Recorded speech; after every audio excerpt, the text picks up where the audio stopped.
What if I told you that the exercise you're sticking to every single day is not only failing to protect your heart, but might actually be pushing you closer to a heart attack?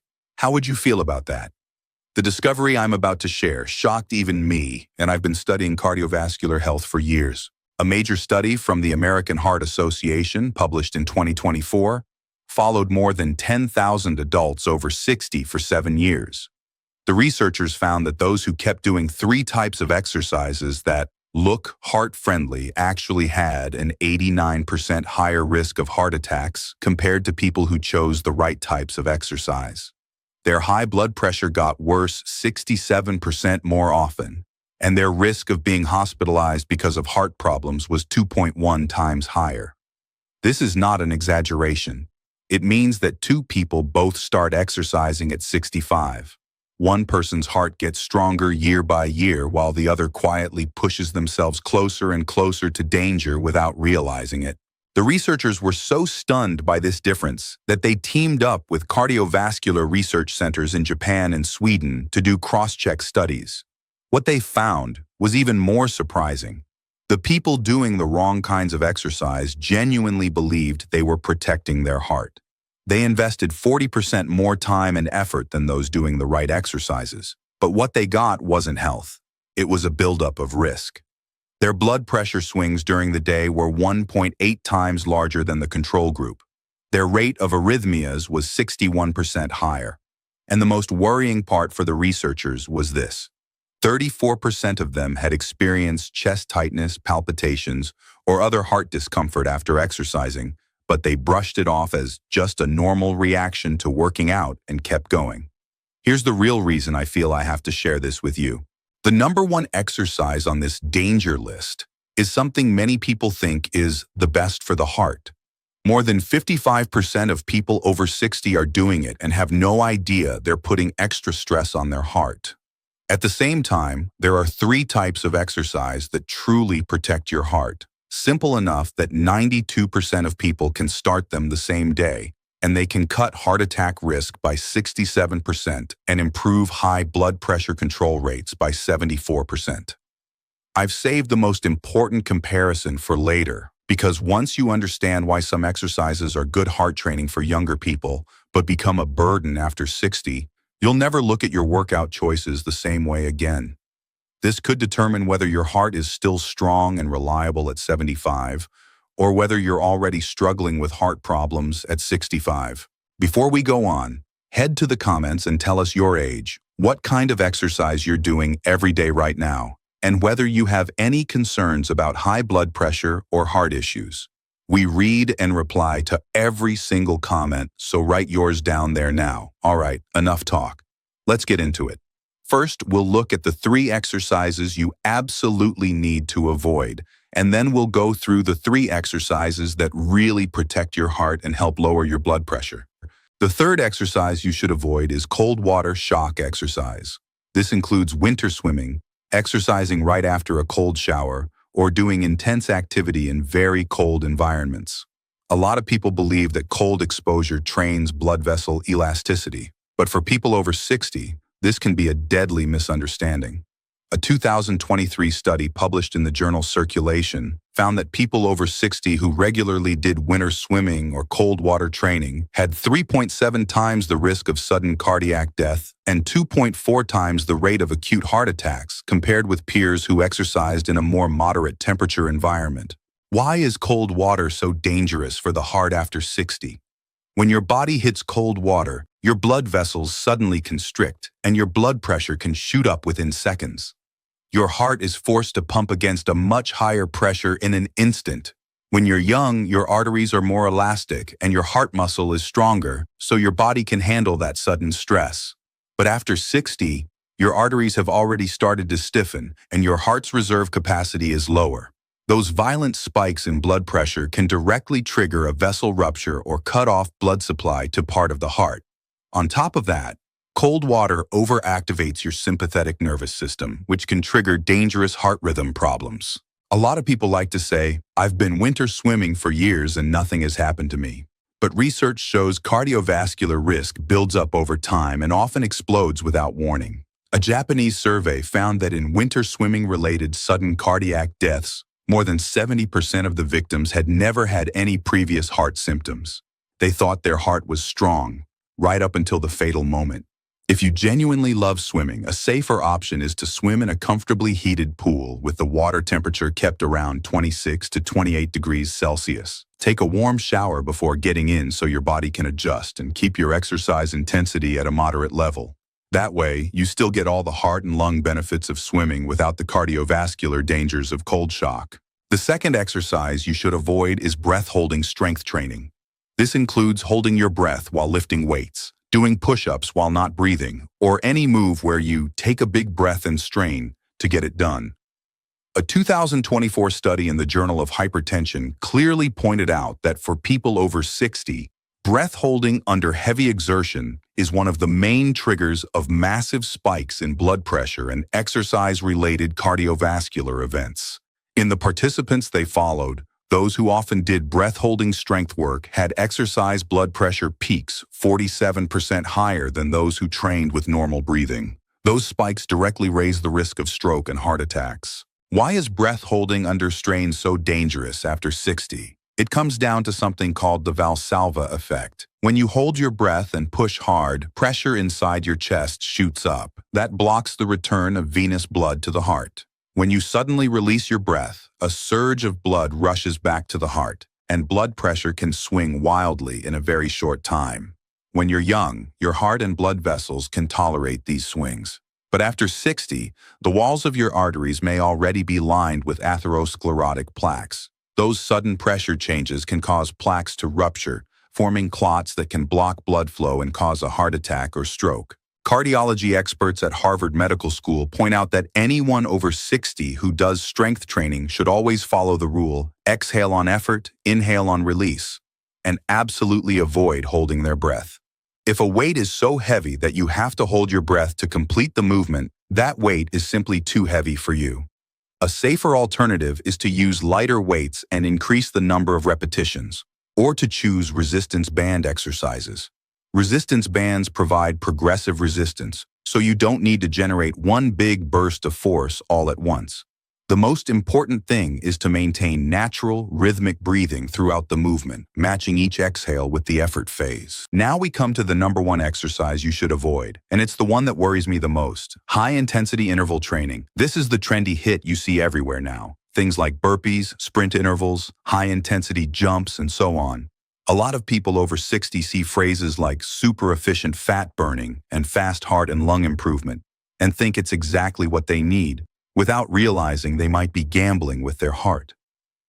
Data from a 2023 study in the Journal of the American College of Cardiology is shocking. For people over 60, those doing high-intensity interval training had 4.2 times the risk of heart events during exercise compared with those doing moderate, steady exercise.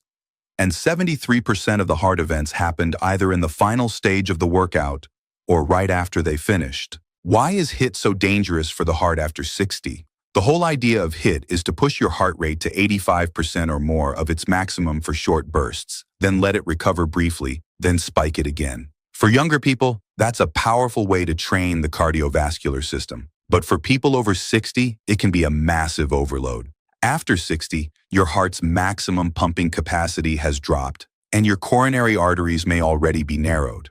When your heart rate suddenly jumps that high, your heart muscle's demand for oxygen goes way up, but those narrowed arteries may not be able to deliver enough blood.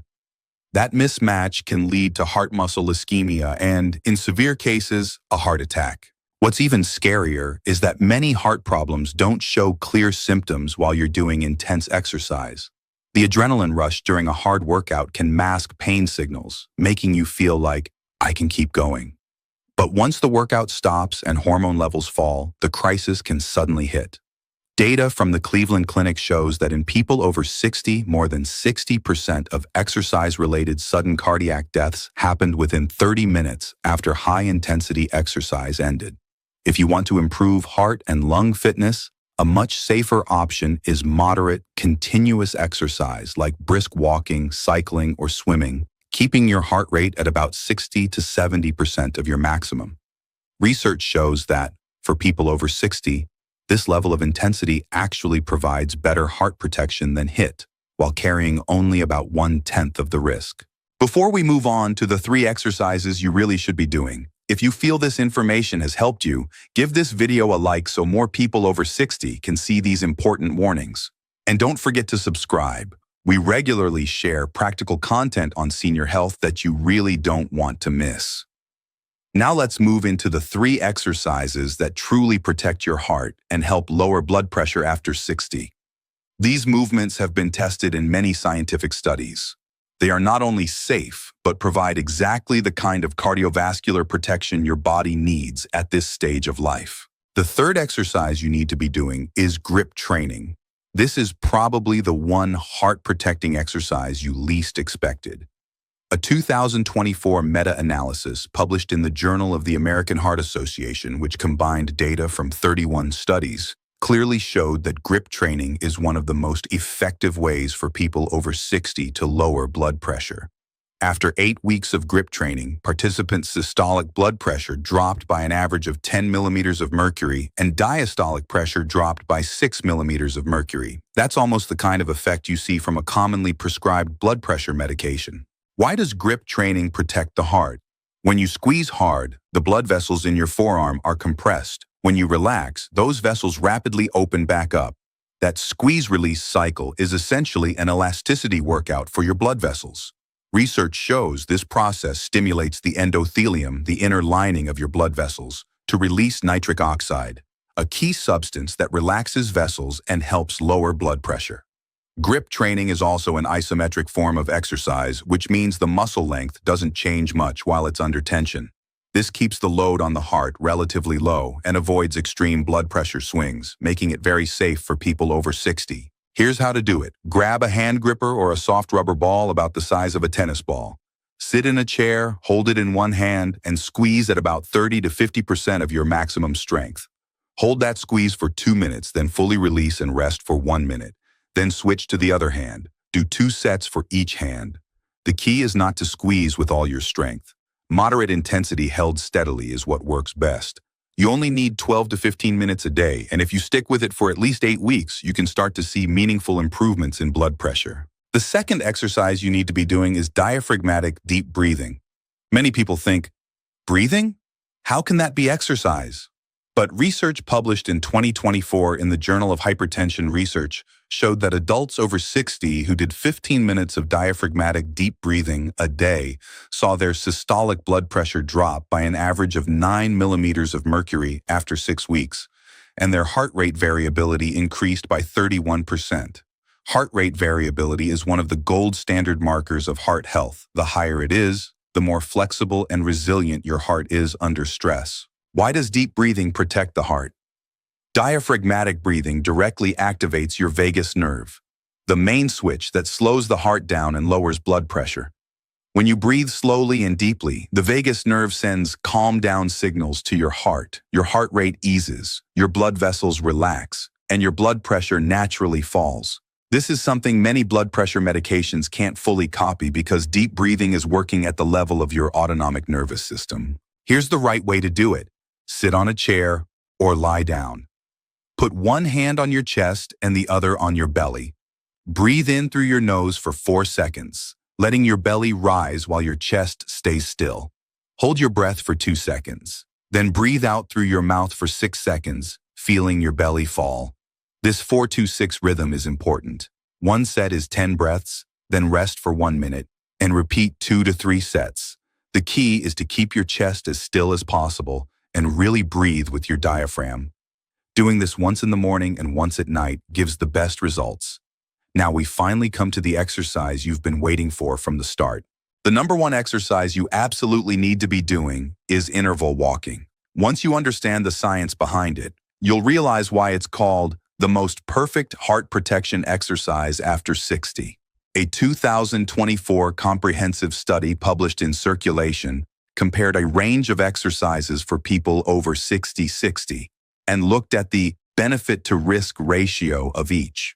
Interval walking came out on top by a huge margin and was described by the researchers as the most cost-effective heart protection strategy.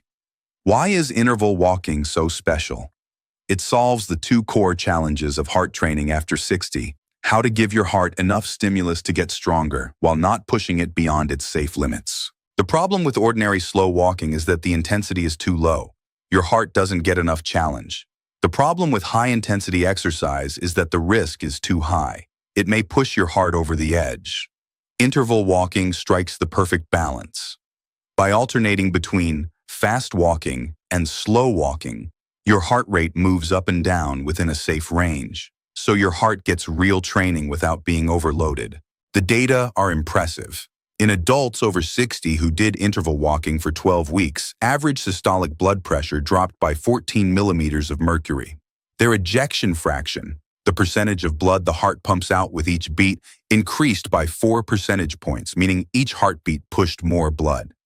Even more striking, their endothelial function improved by 27%, meaning their blood vessels became more elastic. A 5-year follow-up study from Shinshu University in Japan found that people who did interval walking had a 58% lower risk of heart attacks and a 47% lower rate of developing high blood pressure. Here's how to do it. Start with 3 minutes of normal walking to warm up. Then begin the intervals. Walk fast for 3 minutes at a pace where you feel a bit out of breath, but can still say a few words, about 60 to 70% of your maximum effort. Then walk slowly for 3 minutes to recover. Repeat this cycle 5 to 6 times for a total of around 30 minutes and finish with 3 minutes of slow walking to cool down. Do this 4 to 5 times a week. Here's a progression plan. In weeks 1 to 2, fast walk for 2 minutes and slow walk for 3 minutes, doing 4 cycles. In weeks 3 to 4, fast walk for 3 minutes and slow walk for 3 minutes, doing 5 cycles. In weeks 5 to 6, keep the fast walk at 3 minutes, but reduce the slow walk to 2 minutes to increase the proportion of higher intensity time. From week 7 to 8 onwards, you can try adding a gentle uphill section during the fast walking intervals. Studies show that doing interval walking 30 to 60 minutes after meals works best for both blood pressure and blood sugar control. Researchers also identified a key mechanism. During interval walking, your heart constantly switches between slightly higher and slightly lower workloads. This repeated challenge and recovery pattern stimulates adaptive changes in heart muscle cells, making the heart stronger over time. Because the intensity stays within a safe zone, it doesn't create the dangerous overload seen with high-intensity training. That's why interval walking manages to be both effective and safe, which is exactly what people over 60 need. Let's wrap it up. Today we talked about 3 exercises you should avoid: cold water shock exercise, breath-holding strength training, and high-intensity interval training. These might be fine, even beneficial for younger people, but for those over 60, the risks far outweigh the benefits. If you keep doing them, you may be quietly piling huge stress onto your heart and setting yourself up for a future heart attack. At the same time, we went through 3 exercises you absolutely should be doing: grip training, diaphragmatic deep breathing, and interval walking. This combination protects your heart from multiple angles. Grip training improves vessel elasticity. Deep breathing regulates your autonomic nervous system and stabilizes blood pressure. Interval walking strengthens the heart muscle and boosts overall heart and lung function. They all share one key feature. They put very little dangerous strain on the heart, carry very low risk, and yet offer powerful protective effects.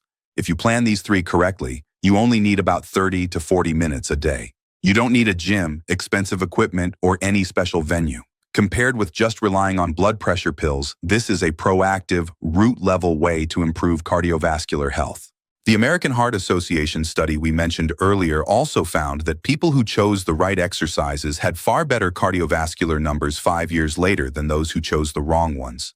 Even more importantly, 87% of the people doing the right types of exercise were still exercising 5 years later, while in the wrong exercise group, only 44% were still at it. The discomfort and worry caused by the wrong types of training eventually made many people quit altogether. For the heart after 60, stopping exercise is disastrous.